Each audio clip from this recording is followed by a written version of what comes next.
Hello student, आज हम लोग क्लास 9 का वर्मा टुडे से साइंस में गति चैप्टर हम लोग का पार्ट 2 वीडियो करने वाले हैं। ठीक है, गति से हम लोग पार्ट 1 यानी कि ये जो पूरा पेज आपको दिख रहा है, पूरा पेज का क्वेश्चन इसका आंसर हम लोग कर चुके थे पार्ट 1 वीडियो में। इसी का हम लोग क्या करेंगे, पार्ट 2 वीडियो करेंगे। ठीक है, तो वीडियो का अंत तक देखना है, सारा चीज़ आपको समझना है। कहीं नहीं समझ में आएगा तो आपको कॉमेंट बॉक्स में कॉमेंट भी करना है। ठीक है, तो सबसे पहले हम लोग स्लाइड 2 में जाते हैं। क्वेश्चन नंबर 25 में दिया हुआ है कि इकाई समय में निश्चित दिशा में तय की गई दूरी को हम लोग क्या बोलते हैं।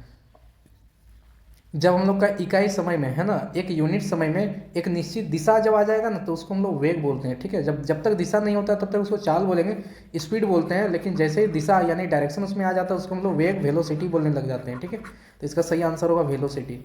इकाई समय में वस्तु के द्वारा तय की गई दूरी को हम लोग क्या करें बोलेंगे। ठीक है, इकाई समय में वस्तु द्वारा तय की गई दूरी, दूरी बोल रहा है। ठीक है, इकाई समय दिया है तो इसमें चाल बोलेंगे, क्योंकि उसमें डायरेक्शन का बात नहीं हो रहा है, दिशा का बात नहीं हो रहा है। अगला क्वेश्चन है कि निश्चित दिशा में वस्तु द्वारा तय की गई दूरी को हम लोग क्या बोलते हैं, तो इसको हम लोग बोलते हैं विस्थापन।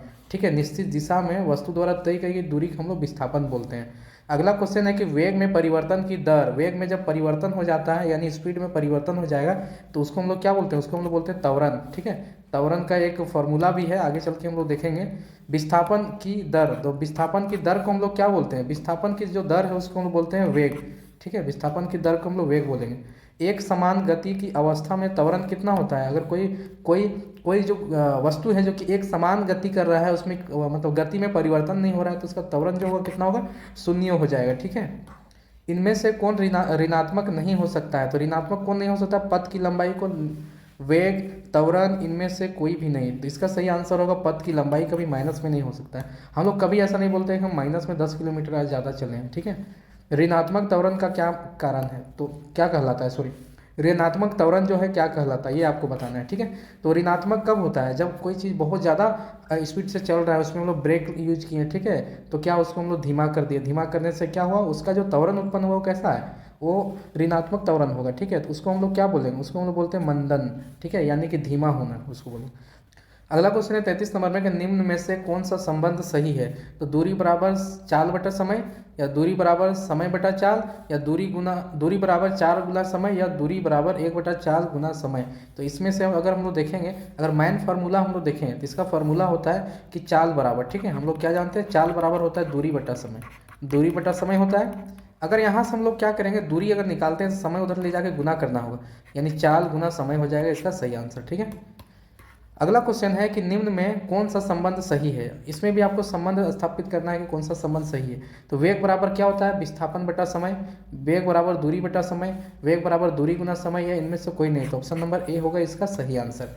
अगला क्वेश्चन है कि अचर चाल से गतिशील वस्तु की दूरी समय ग्राफ कैसा होता है, तो इसका सही आंसर होगा सरल रेखा ही, सरल रेखा होगा। ठीक है, दूरी समय ग्राफ का ढाल क्या प्रदर्शित करता है, तो प्रदर्शित ये यही करता है कि चाल को प्रदर्शित करता है। ठीक है, कि कितना चाल है इसका, समय और दूरी के हिसाब से कितना चाल है वो दिखाता है। ठीक है, इस ग्राफ को अगर बनाएंगे तो कुछ ऐसा बनता था, इधर हम लोग समय लिख सकते हैं और इधर हम लोग चाल लिख सकते हैं। ठीक है, तो इस तरीके से बना हुआ रहता था, ऐसे ऐसे। ठीक है, तो ये क्या दिखा रहा है, ये जो ढाल है ना, ये ढाल दिखा रहा है उस वस्तु का स्पीड।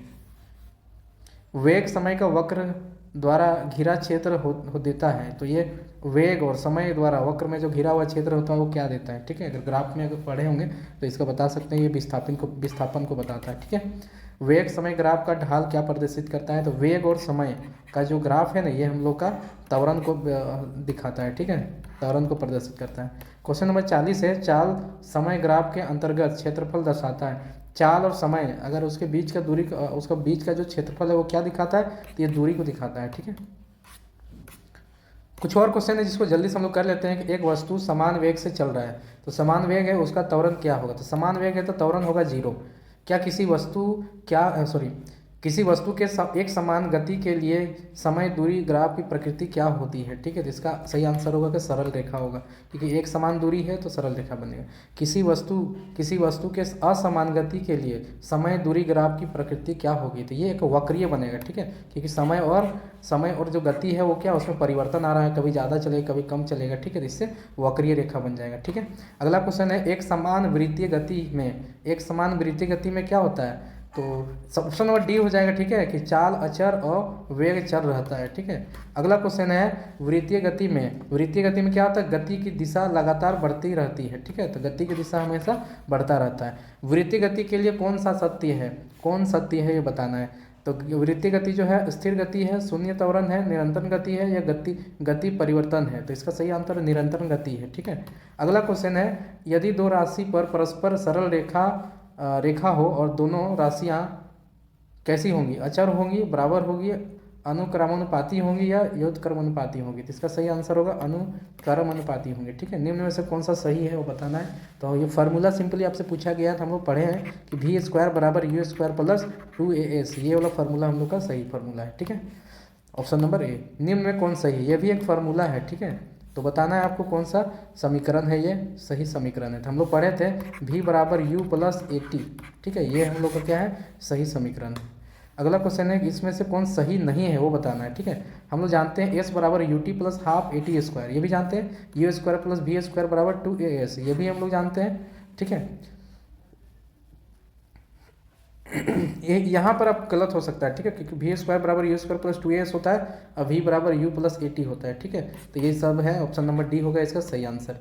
नेक्स्ट क्वेश्चन में हम लोग आगे बढ़ते हैं कि निम्न में से कौन सही है, तो इसमें से कौन सही है, तो सही कौन होगा, अभी हम लोग बताए भी थे, ठीक है, कि एस बराबर u t plus half a t square जो होता है ये वाला कथन सही होता है। 20 मीटर पर सेकेंड किलोमीटर पर सेकेंड में क्या मान होगा, तो इसको चेंज कर सकते हैं हम लोग, ठीक है, इसको चेंज कर देंगे तो आंसर आ जाएगा।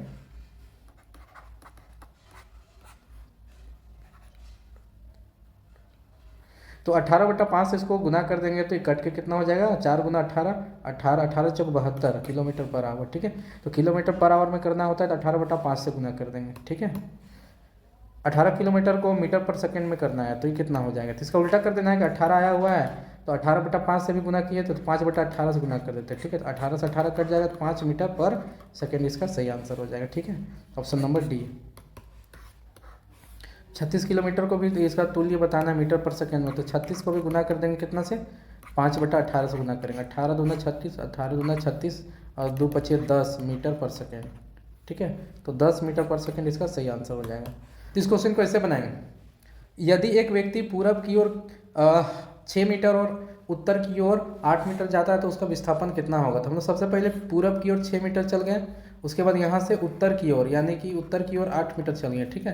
तो विस्थापन कितना हो गया, ये प्रारंभिक बिंदु यहाँ है और अंतिम बिंदु यहाँ पर है, ठीक है, स्थिति। तो ये दोनों के बीच का दूरी होता है शॉर्टेस्ट दूरी, ठीक है, नज़दीकी दूरी। तो ये तो हाइपोटेनस बन गया, तो हम लोग निकाल सकते हैं एच का वैल्यू, पाइथागोरस प्रमेय अगर हम लोग इसको निकाल सकते हैं, ठीक है, पाइथागोरस प्रमेय से हम लोग निकाल सकते हैं कि एच स्क्वायर बराबर होता है p square plus b square, यानी इसको हम लोग एच बोलेंगे, इसको हम लोग पी बोलेंगे, इसको हम लोग बी बोलते हैं। पी मतलब परपेंडिकुलर, बी मतलब बेस होता है, ठीक है, यानी आधार लंब और हाइपोटेनस कर्ण हो गया। तो यहाँ से निकाल सकते हैं, तो एच पी की जगह में 8 है तो 8 64 हो जाएगा, और बी की जगह में 6 है, 6 6 36 हो जाएगा, जोड़ देंगे तो 100 हो जाएगा एच स्क्वायर। तो एच का वैल्यू कितना आएगा, स्क्वायर रूट 100 हो जाएगा, जो कि 10 बाहर आएगा, ठीक है, 10 मीटर होगा इसका सही आंसर।